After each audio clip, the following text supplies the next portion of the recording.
Rough first half in Piscataway, but that's in the past. It's a 19-point win and one step closer to a championship decided at the end of the season. Buckeyes Live right here at the Voice of College Football. Appreciate all of you being here. Leave those comments and questions there in the chat. Consider supporting us here at the Voice of College Football. And this show in particular, Buckeyes Live, you see the number on the screen, 240. These guys have been faithful here, 240. Wow, a lot of episodes, a lot of weeks, a lot of time covered, a lot of changes in Ohio State football. We've got Tony Gerdeman right next to me. BuckeyeHuddle.com. Buckeye Weekly is the podcast that drops every day this time of year. And College Football Playbook, check it out right here on YouTube. Caddy corner to me, we got Kevin Noon. Also, BuckeyeHuddle.com. It's the Big Me podcast that we will find out more about where that stands these days. Tale of the tape as well, dropped every week to get you to that expert status on Ohio State versus Michigan State. Steve Hellwagon right below me. Bucknuts 247 Sports, and a variety of stops for Steve throughout the week. Guys, how we doing today? Doing great. Good. Wow. Steve, this team is still number one according to the 13 that count. And I had partially questioned. Hold on. You said 13 that count. Is this the committee? This is the committee. 14 or 13, because one of them's absent this week. Just making that go ahead. Okay. I did not keep up with the current count of the committee. I had always thought it was 13. Well, Wardy wasn't there. Okay. Well, yes. He had to take a week off. He had to take a week off. I wonder why. That's I guess problems. He poorly planned his vacation and forgot it was still football season. That had to be the reason. Trouble in River City. So, Steve, number one, my only thought that provided any intrigue, which there was practically none because things pretty much stayed chalk coming into this, was that Georgia had what could have appeared to have been a substantial win against Missouri. However, that's interpreted versus the Ohio State struggles in the first half against Rutgers, although people, if they keep their eyes open, would notice that Rutgers is only a win behind Missouri at this point, although I think that those wins are calculated much different in the minds of most. But your thoughts about the number one ranking? Well, yeah, Missouri's in the SEC, so you know automatically that's worth 2. So, yeah, I'm kidding, of course. Ohio State played a masterful second half. I think that needs to be taken into account, that it is a 60-minute game. And what we see week after week from Ohio State is kind of the same pattern. They play, borderline terrible in the first half and then lights out amazing in the second half of a lot of these games. I would have thought, if there are 13 or 14 people on this committee, that it was probably almost split down the middle, 5 or 6 on each side of Georgia should be number one or Ohio State should be number one, because Georgia did finally get a strong resume win over Missouri, and Missouri was, I think, a 7-1 team. So that's pretty good. Of course, Rutgers was 6-2, as you pointed out. And Ohio State's strength of record, strength of schedule, when you mat it up there on the screen, is as good as anybody among these 5 Power 5 undefeated teams. And so their resume, they deserve to be up there. They have the best defense probably, or one of the best defenses of all these teams as well. Can the rest of their game look and feel a lot better? Sure. I made a joke on our morning radio show today that, Ohio State fans can fill up a message board with everything that's wrong with Kyle McCord and the special teams and the offensive line and the special teams and the special teams. But then if you try to put them behind Georgia or Michigan, like Kirk Herbstreit or some of these other people, you are a traitor. And you're dead wrong, and our team deserves to be number one, even though we suck on offense and suck on special teams. So the Ohio State fans want it both ways. They want the right to be able to criticize their team. I'm sure Tony has a much more eloquent way of putting this whole conundrum, that Ohio State has the worst number one team in the history of this playoff.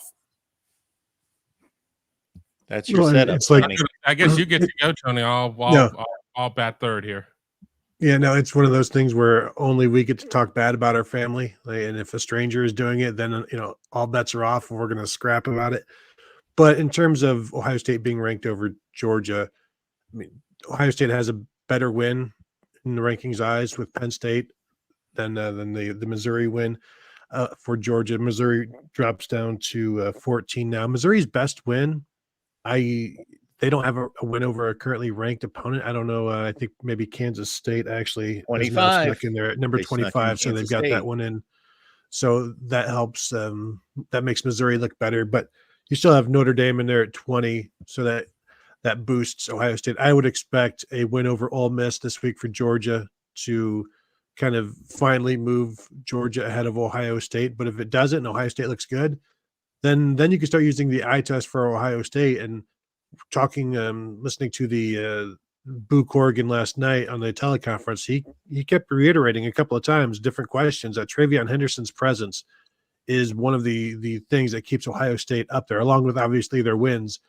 But when people look at Ohio State like, oh, you only scored 35 points against Rutgers, and one of those is defensive, like they look at Treyeveon Henderson the last 2 weeks and they're impressed by that. And they kind of expect that to continue. So the Ohio State offense actually is helping them in these rankings. Kevin. Yeah, my view is that the committee agreed with me that, all right, Georgia got its first meaningful win.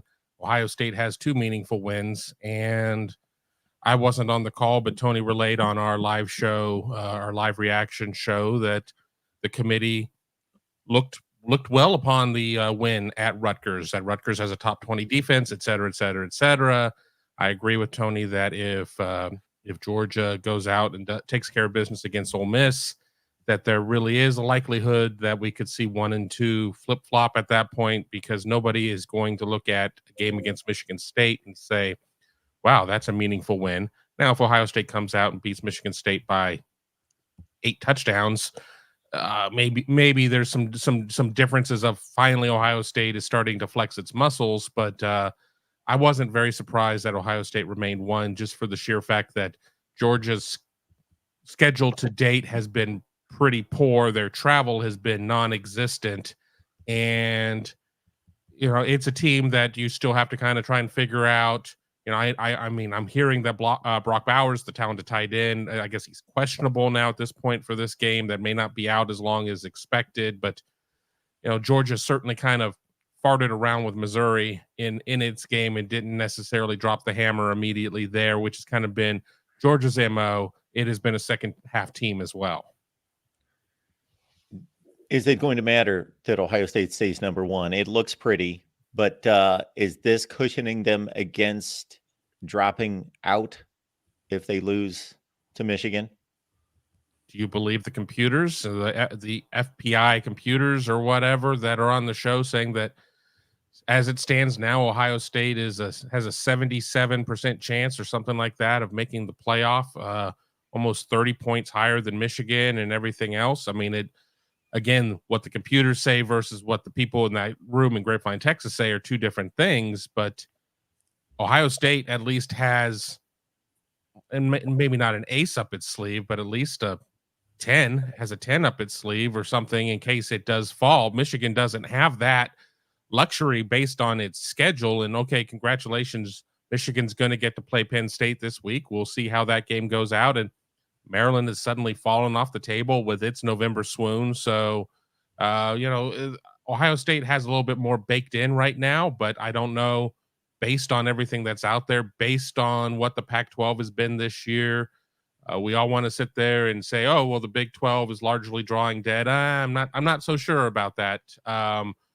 What are the other numbers that are going to come up in the combination? The other portion of this is Tony talked about the best wins being compared. And it seems to me that maybe one somewhat consistency from this committee throughout the years has been they care less about depth of wins, basically your quality of your entire resume, and they care more about how do you peak or valley. The egregious loss or the monumental win is better than beating a bunch of fringe top 25 teams, let's say, for example.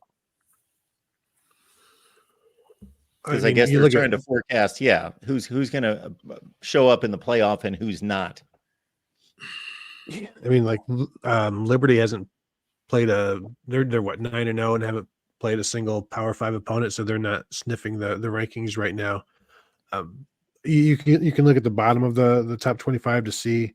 I'm interested in the Iowa thing right now, because if you look at the standings, they're 2 games. They've got a game lead on everybody else in the Big Ten West, but suddenly the Rutgers at Iowa game this week is kind of huge for Ohio State, just to help them should something else happen for Ohio State.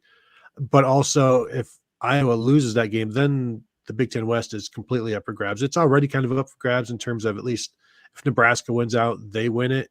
Iowa has the advantage right now, but if Iowa were to lose to Rutgers, and at this point Iowa can lose to anybody and probably certainly beat anybody on their schedule.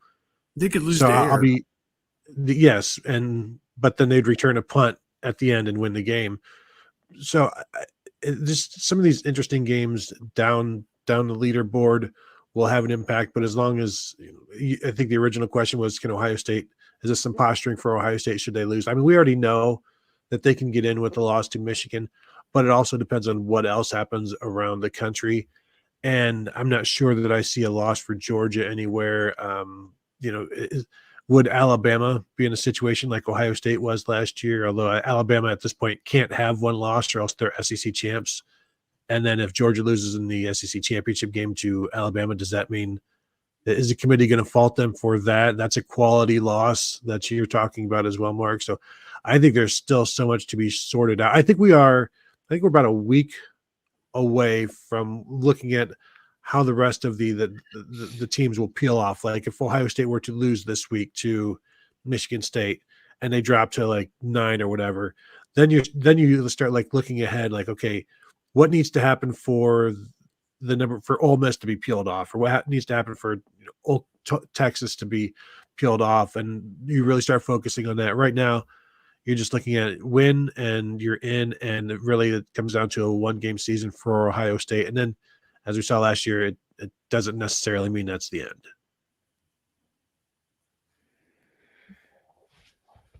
Absolutely. Anything else on the rest of the rankings? I thought it was pretty much chalk. Again, I thought that maybe Georgia makes a move, maybe Alabama makes a move because that Texas win becomes distant and they win another impressive game versus Texas faltering. Probably should have lost overtime game against Kansas State. So you guys keep our eyes on that, and Oregon maintains that number 1 position among 1-loss teams.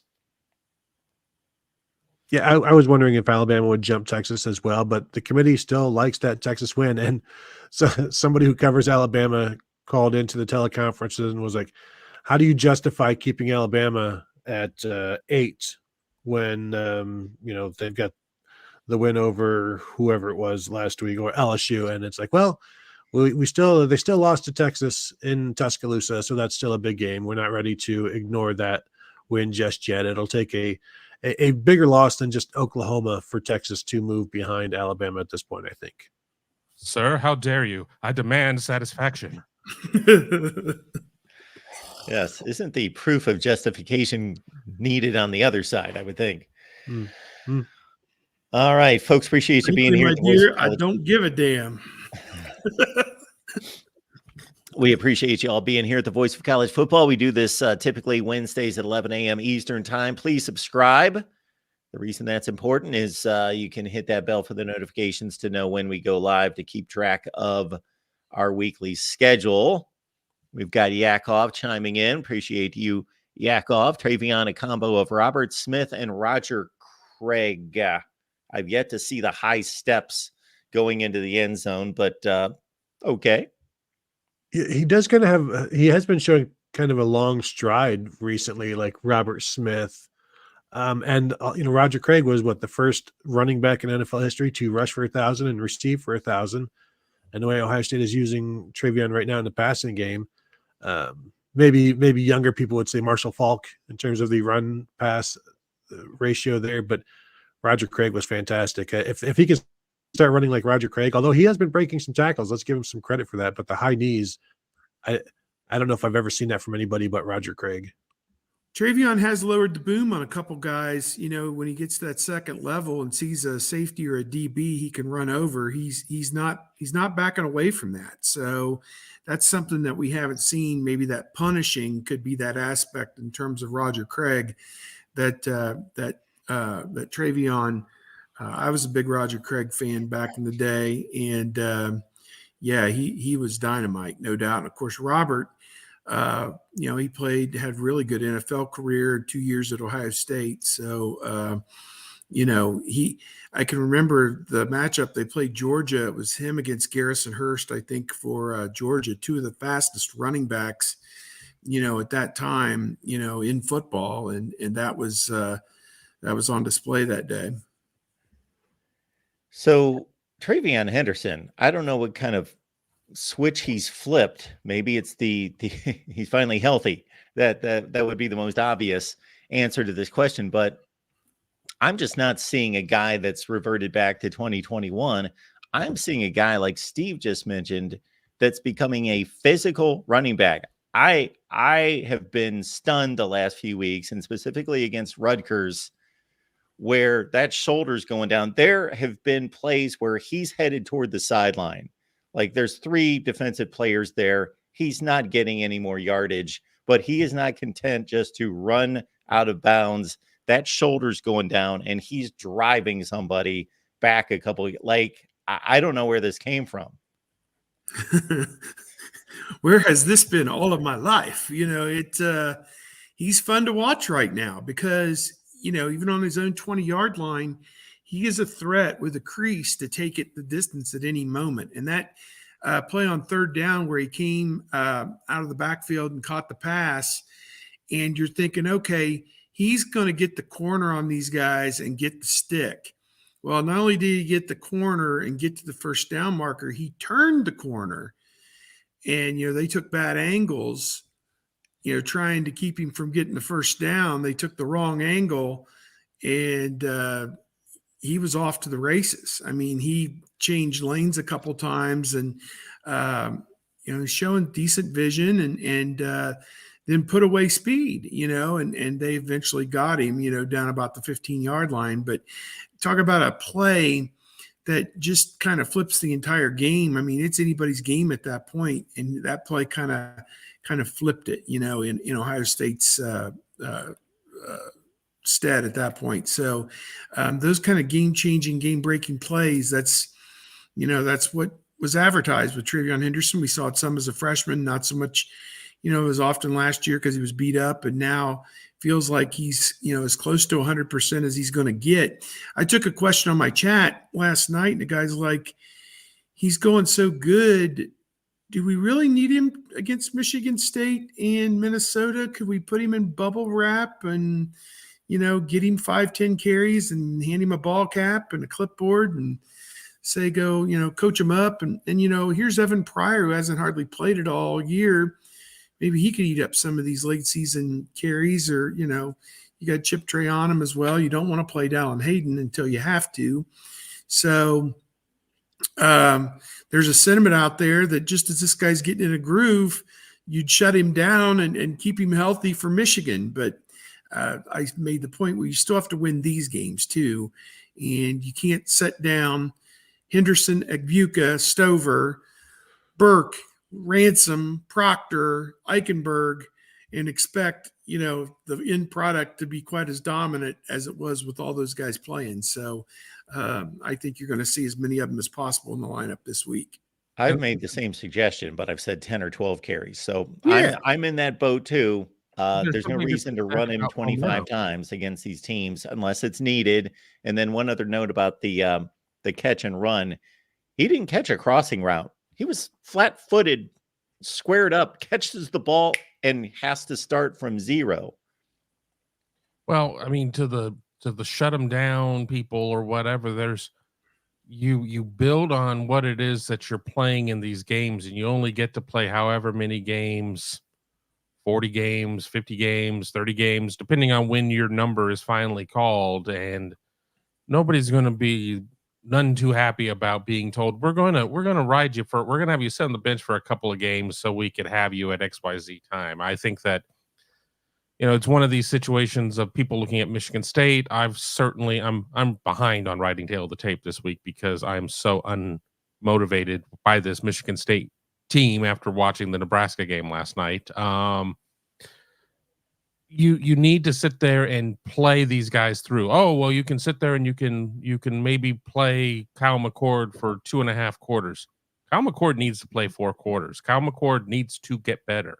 He's not getting better taking mental reps on the bench or slapping backs with people or anything like that. Now, if he's like truly in like a medical predicament or something, there could be something to it at that point, but we're really not looking at a lot of guys on the offensive side of the ball outside of a couple that are going to get better by playing less.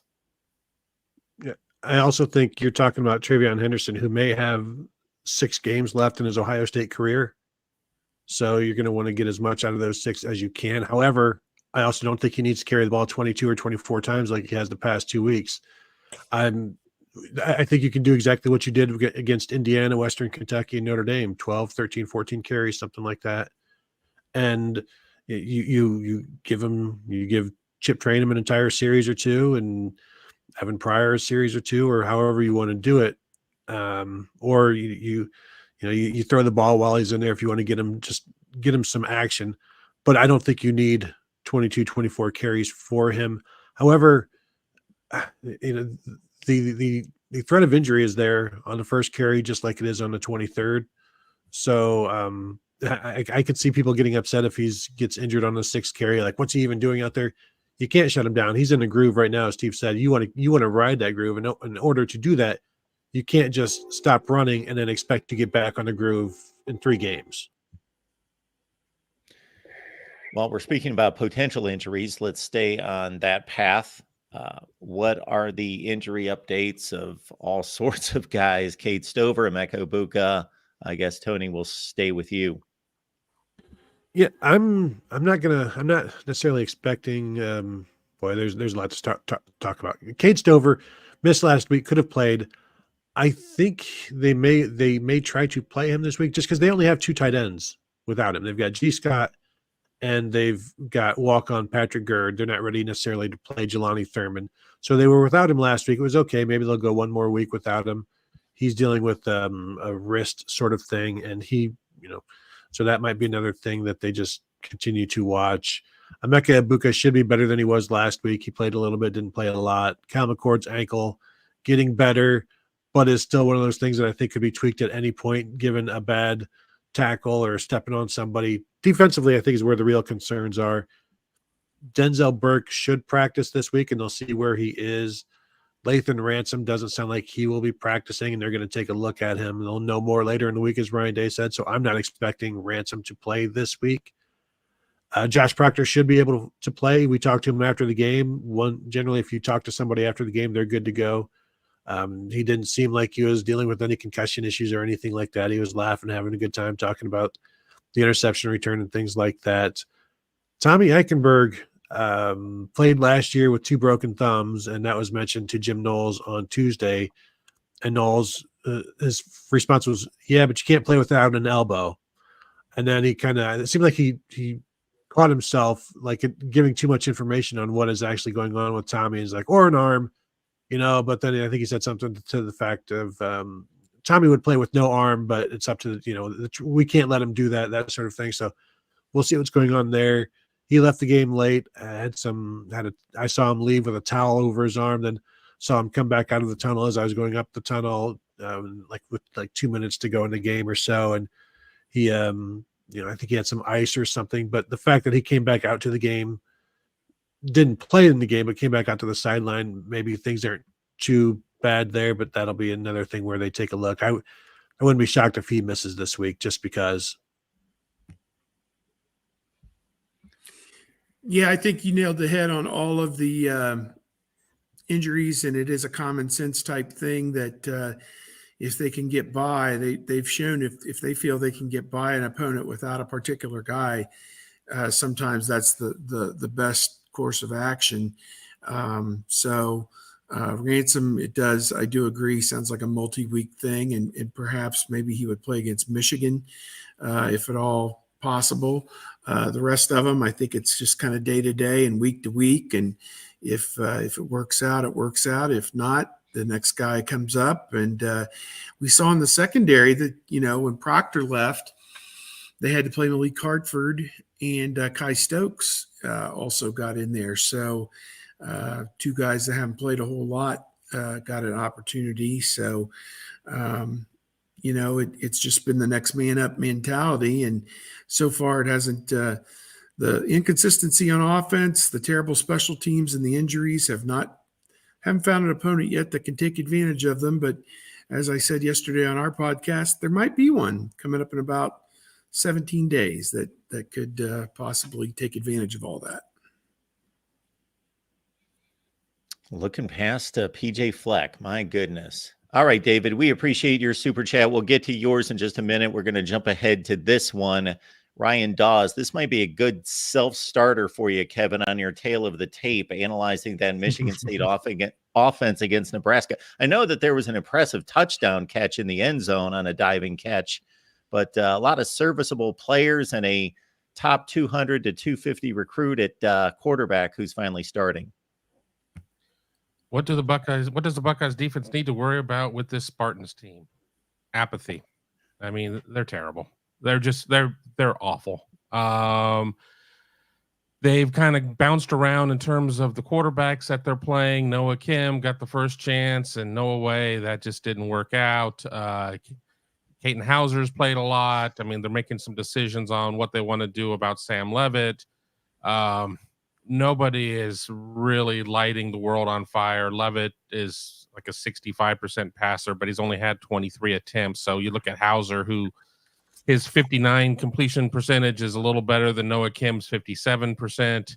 They've got a decent enough running back in Nate Carter, but honestly, he's not going to be able to get out there and do the things that Monangai was able to do for Rutgers. They're not the same type of back, and Carter has 156 carries to 4 touchdowns, averaging about 73 yards a game. In terms of receiver, their best receiver now plays at Florida State. Makes you just kind of wonder about that system for what they've been doing for years and years. Montori Foster Jr., I mean, he's a good enough receiver, 33 receptions, 436 yards, but only has 2 touchdowns. I don't see this being a team that's going to have a ton of trick plays. This isn't D'Antonio. I'm sure there's somebody on the staff that's creative. I mean, Ohio State did get burnt by the double hike play by Rutgers, something that I've never seen before. I don't think we're going to see a little Giants type of situation in this game, but I not going to fall for the banana in the tailpipe. Yeah, I think that the biggest concern is just, going in and saying, well, we already have this game won. Well, I know it and you know it and we all know it. You can't go out there and believe it at that moment. You got to go out and do your 111th and all the other rallying cries that we've heard through multiple administrations around here. But no, just no. I'm going to be a little harsh. I think that the team laid down after this second win. The university came out and suspended Mel Tucker. You can debate that was the right thing to do. I think they made the conscious decision that they wanted to be done with Mel Tucker and didn't want another Larry Nassar type scandal on their hands, and decided that they were going to sacrifice this football season to rid themselves of Mel Tucker. They'll go out in, December and get them the shiniest, nicest, newest version of PJ Fleck type guy to come in and take it, into the future and, energize it a little bit. They're going to be in the courts with Mel Tucker for the next 5 years, probably fighting over the remnants of that. If he coached there, this was his third or fourth year. Figure they probably still owed him $60 million of that $90 million that he signed for. They're going to be arguing over that in court for about 5 years unless they come to some kind of agreement on that. And I'm not even sure they were on solid ground with what they did, even though they think they were. Seems to me the players did not think they were on solid ground because they went out and promptly laid down against Washington 41-7, laid down against their rival Michigan 49-0. Nearly beat Rutgers 27-24, lost at the end. And then here's Nebraska last week. 5 wins, playing for a bowl game, playing for the lead in the Big Ten West. And they go to Michigan State and they lose 20-17. How the hell does that happen? A win-starved program like Nebraska, tells me there is something there at Michigan State. But to expect them to come into Columbus, this is the third current national top 5 opponent for them this season. And, does Ohio State beat them 49-0 like Michigan did? I doubt it, but the line is like 31, I guess. And, anything like 45-7 or 45-14, nothing would be a surprise to me. I don't know if people realize that Michigan State is the lowest scoring team in the Big Ten. And I think everybody just assumed that's Iowa, but it's actually Michigan State. They can't run the ball. I think they're second to last in the Big Ten in running. Against Washington this year, they posted 261 yards of total offense. Against Michigan, 182 yards of total offense. So I think that's probably what you'll expect against Ohio State. And they can't run the ball. They don't throw it well enough to stay consistent. It's just not a good offense. And so Ohio State shouldn't need to do too many fancy things, but they could fancy it up and make things even worse. But that may also be how they give up some big plays. And that's the one thing they don't want to do right now is give up big plays. So I think that 31 points or whatever it is, that's a lot, or whatever the line is. I'm not going near that, but this is not, I don't think this is going to be a game in any way. And it may even be one of these 20-7 ugly games that is, the score is closer, but the game was never actually close types of things. Although Ohio State should definitely score more than 20 points. If they don't, then maybe it's because they rested all of those guys that we said they shouldn't rest. Just jump into the other side of the ball really quick. Something that jumps out on the score sheet from the Nebraska game is that Michigan State had 7 sacks and 12 tackles for loss. And that's kind of going to be the big equalizer right there, is if Ohio State's offensive line takes a step backward, or Kyle can't get through his progression quickly enough and holds on to the ball too long. That's where silly things can happen at that point. But if Michigan State is going to do anything, in my opinion, it is going to be all predicated by what its defense is going to be able to do. And Ohio State needs to regain some of its passing prowess, because while this is not the worst secondary in college football like it was 2 years ago, it's still pretty poor. And Ohio State should have a lot of opportunities with the vertical passing game, but it's all going to start with what happens up front. That Nebraska game is such a complete outlier in terms of the tackles for loss, because like you said, there are 12 tackles for loss there. And here's what they did in all of their other Big Ten games, including the Washington game, in terms of how many tackles for loss they had. 2, 3, 3, 4, 5, 5. So they've kind of ramped up a little bit, but they had 14 total in the 3 games prior to having 12 against Nebraska. So I view that more as a Nebraska thing than a Michigan State thing, but also Ohio State's offensive line isn't so flawless that they can't have issues themselves.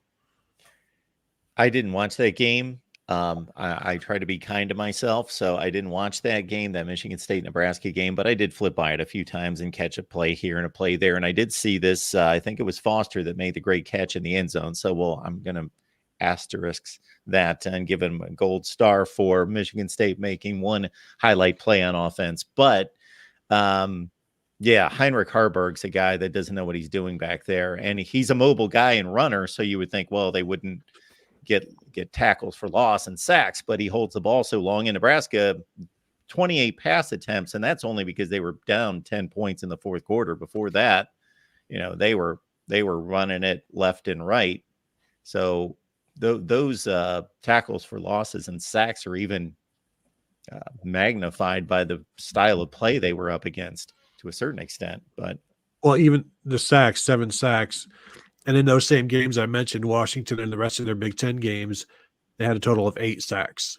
So, like, Harburg can get out of trouble, but I think he thinks that he can get out of all trouble, and he can't. And I think that was probably evident there. Though I tried to watch some of the first quarter yesterday, and I honestly don't know how much of it I made through. It was gross. It was gross. Harburg gets out of trouble to run into more trouble. Yeah. And, somebody jumped in to talk about that they're 57th in pass defense. I'm not as concerned about the amount of yards that they've allowed. I don't have their passing efficiency defense numbers in front of me at the moment. I guess I could get them if I wanted to. But it is a defense that can be a sieve at times. And I'm also not going to allow myself to get too caught up in the numbers, because outside of just a couple teams in the Big Ten is pretty poor this year. If we're being honest with ourselves, just the teams that they're going to get in crossover from the West to begin with. And then just on top of that, there are teams in the East that I wouldn't necessarily say are fantastic throwing the ball. Yeah, Michigan State is 82nd in pass efficiency defense. Where teams are in passing yards allowed is generally not a meaningful statistic unless they're towards the bottom, and then it's like, why are you giving up so many yards? And sometimes it's because nobody can run on them, and because their opponents are always losing, so you're going to throw for a bunch of yards just because they're playing prevent defense against you. But Michigan State's defense is not great. Their offense is not great, and like Steve said, it's just right now is the best time to play them, because you're ready to just run out the stretch. Like, if there were September call-ups, they'd call them up now and just play them, and the veterans would go on vacation, go on their golfing tours. I wonder who they're going to get. Wonder who's going to end up as the head coach there. I haven't heard a lot. If Narduzzi in Pittsburgh weren't completely in the tank, maybe they'd take him. But I think there's a ton of good options in the Big 12, honestly, like in terms of the Kansas and the Kansas State, or Mike Elko at Duke. There are some guys that are Sparty-like that are like D'Antonio, who can take a program, build a program, and who will stay there and love it and nurture it, and just not try to monetize and leave. Yeah. Like I think culture builders, program builders are out there. I think there's some good coaches out there, and they have the money to go get one of those. As we've seen the money that they threw at Mel Tucker, so they've got a war fund, if you will. I mean, I thought Urban was going there. Well, that's true. That's true. If they moved it to Gainesville, Florida, he probably would. Or West Palm Beach. West Palm Beach, probably more likely now. Another note on these two divisions, of course, we got two more. So the history of the two divisions has been obviously the cream of the crop of the East has been untouchable by the West, but the West has played even or better throughout the top to bottom. It's really close all time. It's like a 13-game difference midway through this season, but Wisconsin loses to Indiana, and of course that Michigan State-Nebraska game. If Rutgers goes to Iowa City this week and wins that game, which they're only a 1-point dog in that game, then that's going to be the capper that, can we just play a rematch of a Big Ten Eastern Division setup between the three at the top, who have now won 41 consecutive games against the rest of the conference? The Big Ten West champion should not be allowed within 500 feet of Lucas Oil Stadium, period. They can work the far lots. They can be the guys out there like conducting traffic. They can still get their little swag bag and everything else. But this, I mean, if there is any justice, as Tony Petitti is out there doling out justice, the final piece of justice would be getting rid of divisions today. Has the shoe dropped yet? Has anybody been checking Twitter? What do we know?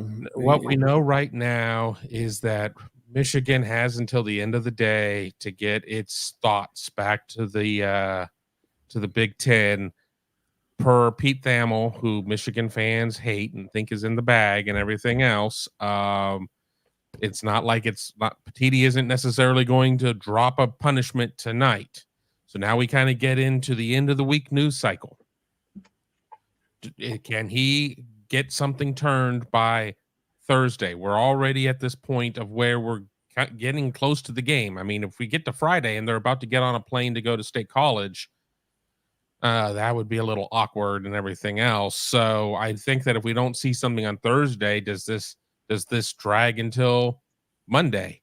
And then if that game has already been played, and let's just say that per the Big Ten rules that he hasn't necessarily been able to convene the JGEC, the executive council on things, and is only able to institute a 2-game suspension while they figure things out, those 2 games would be Maryland and Ohio State.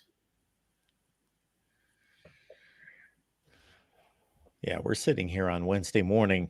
I was expecting something, if there was going to be something, to be in the last 24 hours because of I don't think they want to take any attention away. I don't think this conference wants to take any attention away from Ohio State and Michigan, and there being more attention given to Harbaugh's not there than the actual game for what could be the 1 and 2 teams in the country or something close to that, 2 and 3, 1 and 3, whatever. It's not a great situation for the commissioner to be in because there are no good answers because like you just said, if there's maybe the best answer is a 2-game suspension that starts immediately. So he's back for the Ohio State game. But then you also have, I don't think the Big Ten wants somebody that you're suspending to then return for the biggest game of the year nationally to a hero's welcome. That doesn't make the Big Ten look great either. So it's anybody who says they know what's going to happen is, you're basing that on what you think should happen or what the rules say should happen. But at this point, this thing gets crazier and weirder every single day. And much of that is just noise that isn't meaningful that is coming out now. But there's just no good answer because a 2-game suspension, I'll tell you right now, Big Ten coaches, Big Ten administrators aren't going to be happy with that. And that's like the thing that Tony Petiti could levy right now if the proof is there, if they believe there's enough wrongdoing there, he could do that. But unless the program is punished, I don't think the Big Ten partners, the coaches, the administrators are going to be happy with that because like Harbaugh's already had a 3-game suspension this season. Like what is a suspension?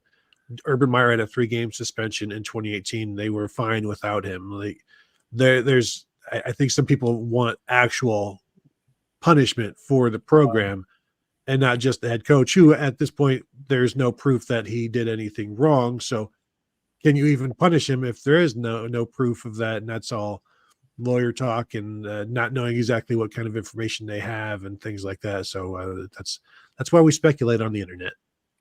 I'll say this and I'll try to get through them quickly. One, I think there are a lot of shoes in the closet that still haven't dropped yet in terms of information, of things that we've heard through back channels that have not necessarily been confirmed and reported or whatever. Two, a 2-game suspension that starts right now, and there are different flavors of suspensions. There is a sideline game day suspension, and then there is you're out of the facility for the entire length of the suspension.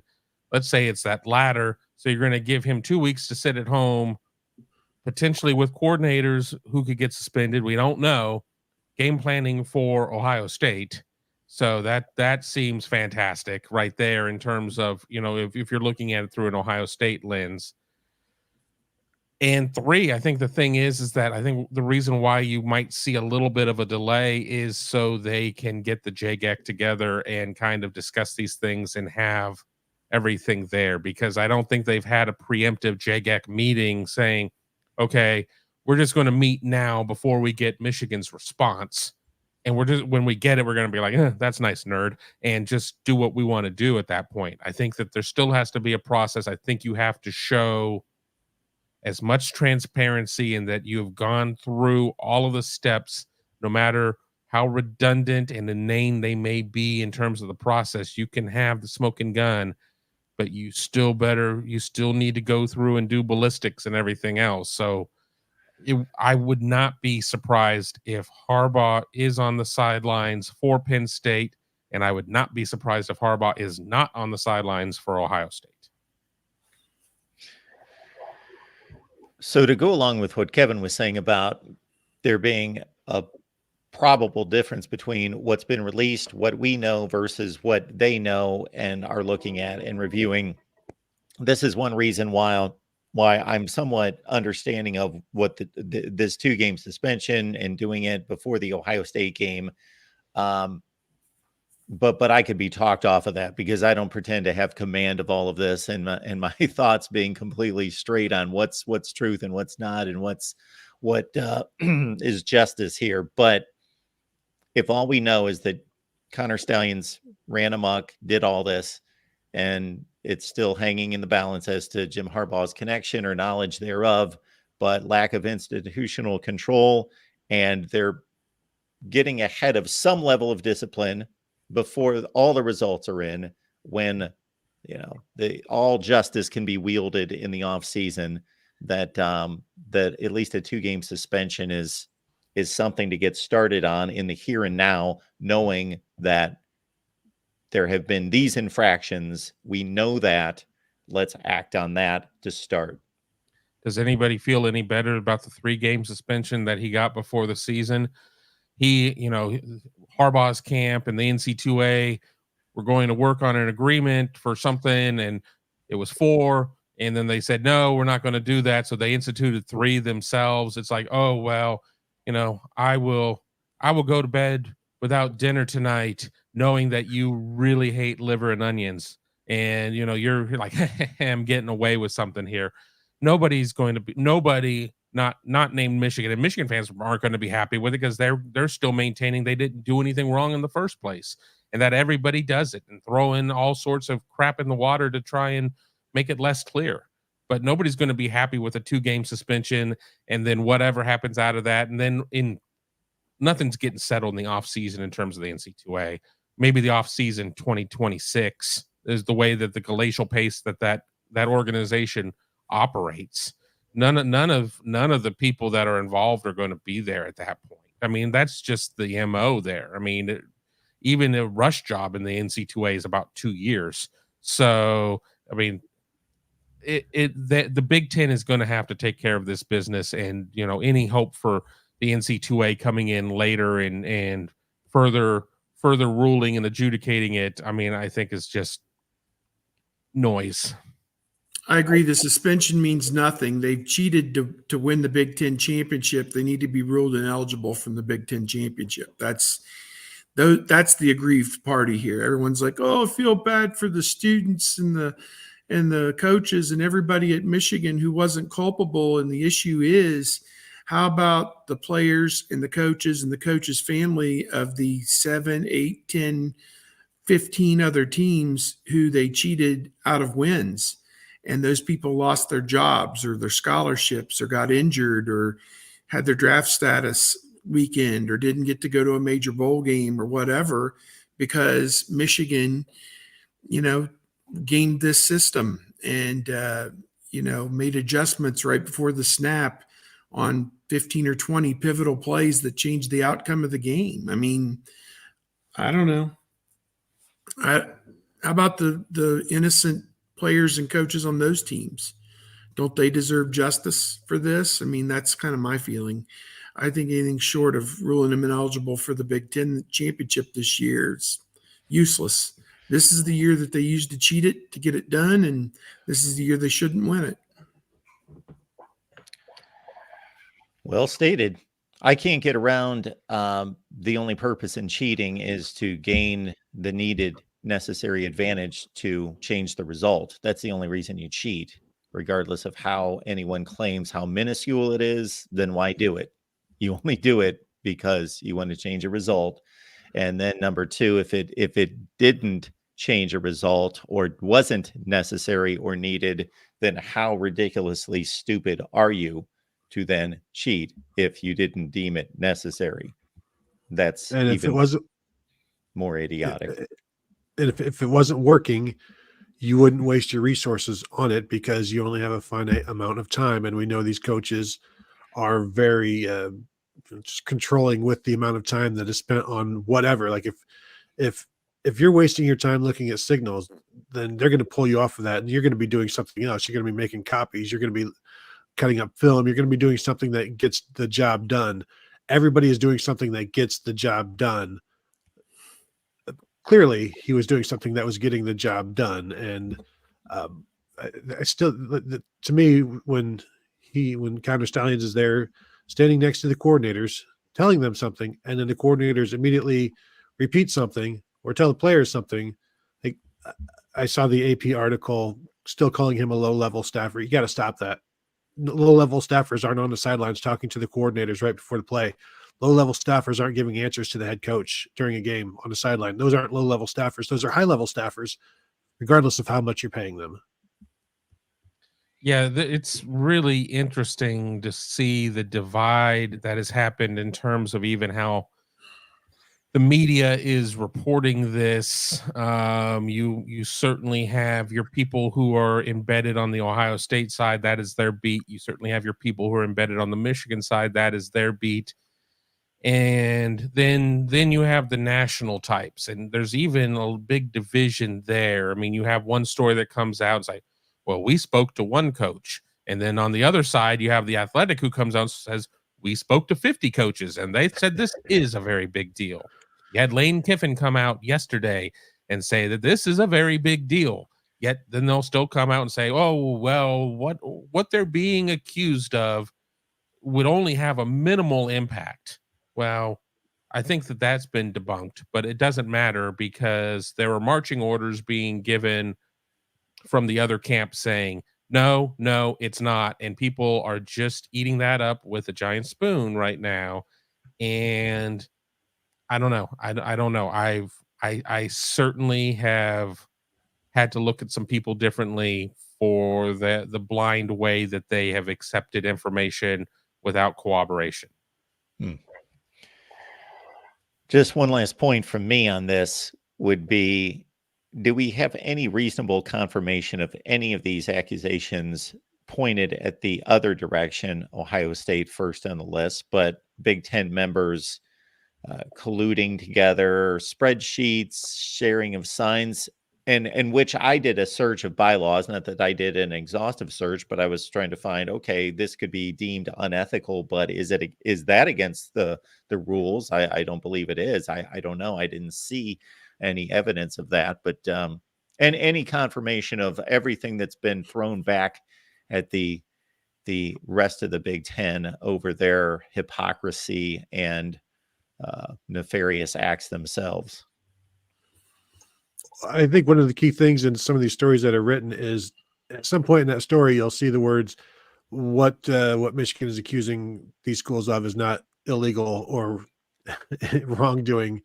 It's just muddying the waters and trying to create an equivalence of what Michigan has done or is accused of doing. And although we say accused of doing, it sure seems like they've done something, because Counter Stallions was fired, but then he resigned because I think firing him would have been admitting that there was some wrongdoing.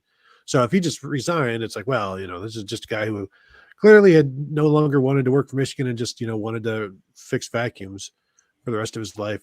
But the admittance at this point, there is some wrongdoing because the Big Ten is sent Michigan proof of wrongdoing. So to even say it's accused, like alleged or whatever, stuff has happened. So I don't even remember what the rest of it I was going to say. It's just the something has happened. Michigan is going to have to deal with it. And then I think the Michigan is going to fire all of the cylinders on their legal team is, I think some of it that is posturing, but I also do think there will be some legal stuff going on, but it may just be an injunction in terms of, or a temporary restraining order on any suspension, because there are no appeals for the 2-game suspension or whatever the Big Ten rules. But I think an injunction is not an appeal. That's just like going to court. Yeah, and you wonder, is it going to be a state court or a federal court, since it involves interstate commerce, or what is going to happen? To me, They are a member of the Big Ten Conference. They agreed to these rules and they agreed to this disciplinary platform. They agreed to this procedure to adjudicate whatever matters are out there. And it kind of falls under the commissioner's purview with the oversight of a presidential committee or their appointees or whoever to rubber stamp if he, decides to go down a path of declaring a school ineligible. He's got to get that affirmed, it seems like, from somebody. And I would feel to me that he's got the support of probably 10 of the 13 other presidents, I would think, are on board with this. So he's standing on firm and solid ground, in my opinion. Michigan agreed to this. They really don't have a leg to stand on. The idea that they're going to pick up their ball and go, my guess is that there are contracts in place that adhere them to this, to this conference for years to come, and they can't go anywhere. So my guess is, those would be hollow threats, and it may not be. It'd be a bitter pill. It'd be a bitter pill for them to swallow, but where, as the Reds owner said there last year on opening day, where are they going to go? Where are they going to go where they're going to make as much money as they're making in the Big Ten, even if some of it's fined, and held back from them because of wrongdoing, they're still making more money than they would in any other conference. So let them go. I've seen they're going to the SEC. I've seen they'll start a new conference. They'll join the likes of Oregon State and Washington State, and they'll somehow convince Notre Dame, who hates them, and a couple other teams here and there, and they'll create their own conference. Clemson and Florida State. Yeah, I mean, that's what's going to happen, because apparently all these other teams are going to be really cool with their cheating, because again, if they've already received allegations from the Big Ten, this is our evidence. I mean, is it real alleged? Is it alleged anymore? I don't know if I necessarily want to hook my wagon to that. So it sounds like you're stuck in the Big Ten. Great point. And on top of that, regardless of whatever comes out, they will never, ever be able to remove this scarlet letter off of their chest. Nope. And I emphasize the word scarlet. They have just shown the world this is how we treat and deal with institutions that we've been in business with for over 100 years. This is the kind of integrity that we have shown, and how we deal with people and institutions that we've been in business with for decades and over 100 years in some cases. This is the utter disdain that we have for the commissioner, the conference, the rest of the country. If we don't win the championship, then, nothing else matters. And, whatever. I've asked the question a few times, what changed with Michigan football post 2020? It certainly wasn't recruiting. So I don't know what spurred on this renaissance. We're gonna try to win the game or die trying. That's right. That was a quote from Media Days from Jim Harbaugh. That's another gem right there. Well done. Yes, absolutely. Before we wrap it up, we do have David's question going back to the playoff discussion. Let's see if David has covered all the bases here, because we often get questions that doesn't close off all the channels here. But we've got an undefeated Big Ten champ. We got the ACC champ undefeated as well. We've got a one-loss Oregon, one-loss Bama champ, one-loss Texas champ. Is Oregon, I guess, a champion in this scenario? Yeah, they'd have to be. Yeah, mean, the way the math would work. Yeah, they've already lost a game. They'd have to be. They'd have to have beaten Washington in the championship. I would think the one that loses out in this scenario is Texas. I think, because Bama would get credit for beating Georgia, Oregon would get credit for beating Washington, but Texas doesn't get credit for beating Alabama. That's kind of crappy, but Is that ACC champion undefeated being Florida Yes. State? I mean, then because they would be the one I would have out if it was one loss. But if they're Yep. undefeated, it's very difficult to leave them out. So we're between the 3 one-loss teams. I think Bama's in for sure. Then it comes down between Oregon and Texas is what it comes down to. Yeah, And and I think the committee already likes Oregon more than they like Texas. Texas would be beating Oklahoma State in the Big 12 championship game. That's not going to do anything really for Texas over Oregon, and the committee loves the Pac-12. I think the further you get away from a game, head-to-head no longer matters. And once you lose that first game to somebody else, then you've put the head-to-head in doubt. And the committee can follow it as long as they want to. But once they no longer want to have the head-to-head, once you give them more evidence to take that head-to-head away, they will do so at their leisure, or they won't at their leisure. So I think in this scenario, Texas is out. Agreed. I agree as well. Oregon State, USC, Washington in a championship game are still data points for Oregon in the future. Texas doesn't have those to that degree by any stretch. And even though they've got the Alabama win, and that's maybe the most impressive win in the country on the road by 2 scores, it was a long time ago. And if Quinn Ewers doesn't come back, the committee can also, and I don't know what the timetable is on him, the committee can also lean on that to say injuries count. We need to evaluate this team now. You had USC in that equation. You should probably take them out. I know. I'm still throwing in USC as a quality win. Still going to do it. They might had finish 7-5 this year. They might, but they also had Washington down, in a tie game in the fourth quarter and a 1-score game with 2 minutes left. And they still have athletes. I think we have to assume the defense is going to be immediately better. So that helps. Addition by subtraction. All right, folks, appreciate you being here at the Voice of College Football. We typically do this every Wednesday at 11 a.m. Eastern time, but we got 4 schedules to coordinate. So many times we have to change the schedule. That means please subscribe, hit that bell for the notifications. Tony, what's going on this week?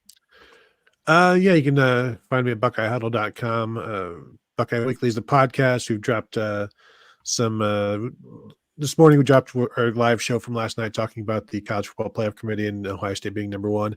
Don't really have anything written right now, but I'm sure I'll get something done at some point, and I'll have my weekly what I know, what I think, what I wonder probably on Friday. Is that a new edition? I don't remember that one. No, I've been doing it for a couple of years. I just don't really I don't talk about it much. I'm a shy person, Mark. Let's self-promote a little bit better than that, Tony. Come on. You're on YouTube. Kevin, what do you got this week? I've got to get around to writing Tale of the Tape. I have the intro and 1 segment done, and that game, watching the Michigan State-Nebraska game, I lost all will to do anything, so I think I closed my eyes on the sofa for a little bit, but got that. Maybe I will drop a Big Me kickoff. The problem is that everything I want to talk about ends up going on one of the main channels because of just the news that's going on. We'll see what's coming up. Big recruiting weekend coming up for Ohio State. A lot of 25s and 26s that'll be on campus, even a couple of 24 flip candidates. You have to keep it locked in over to Buckeye Huddle to find out all the info on that. But looking forward to the game this week. Second last game in the shoe this season. Steve. Yes, all the Blue Hairs love the 7:30 games. Of course, they fill the message board with how the noon games kill the recruiting. Now you've got a 7:30 game to get every known recruit from all over the world. Ohio's only playing Friday night playoff games right now. So anybody and everybody who has got a chance to ever play at Ohio State could be at this game Saturday night. So be sure to follow all that recruiting coverage, their site and our site. I'm sure we'll both be all over it. And I haven't even thought about writing my preview on Michigan State. I usually try and get it done by Wednesday afternoon. I'm going to go take a nap right now. That's how excited I am to get to work on Michigan State. But I will do that. We've got player interviews this afternoon or this evening. I know Kyle McCord will be one of the the guys. And, an interesting McCord thought, somebody tweeted out over the first 9 games, JJ McCarthy's stats either this year or his first year as a starter, and then the 9-game stats for McCord, and McCord is every bit as good or better than McCarthy over. I just don't remember if it was last year's 9 games he started or if it's, season to date right now. But everybody wants to put JJ McCarthy on this pedestal because he's the best quarterback Michigan's had in 15 years. And yet everybody wants to crap on Kyle McCord because he's not Justin Fields or CJ Stroud. So, let's figure out, are we crapping on this guy, or are we happy that they're 9-0 or 9-0 in spite of him, or will the job be wide open in the spring? Does he get Beckman? I don't know. I guess that's what we'll find out in the months ahead. But for these next 3 weeks, just enjoy the ride because it's going to be a lot of fun. Next show, combined Florida State, Miami. They get together this week. No comments, guys. That used to, I got a comment. That used to be the biggest thing coming and going in the late 80s, Prime and all them guys at Miami and everything, man, that was a big deal. I can remember one of them was like number 1 and lost the other one like 31-0 or something one time. 1988. Yeah, that was a big freaking deal, bud. So, well, didn't you used to be the Florida State Miami rivalry? It's kind of my don't drop by our live stream. And every year I drop that. So Steve, you were welcome to drop by our live stream. Go talk about it there. I want to go get lunch. If you drop that comment, they think it's still a big deal now, and of course I'm somewhere in between on that. So anyway, Florida State, Miami, 2 hours coming up at 6 p.m. Eastern time on those respective channels. Thank you, Kevin. Thank you, Tony. Thank you, Steve. You guys are amazing. You've done it 240 times, so we appreciate you being here. And enjoy the game on Saturday as best you can. We will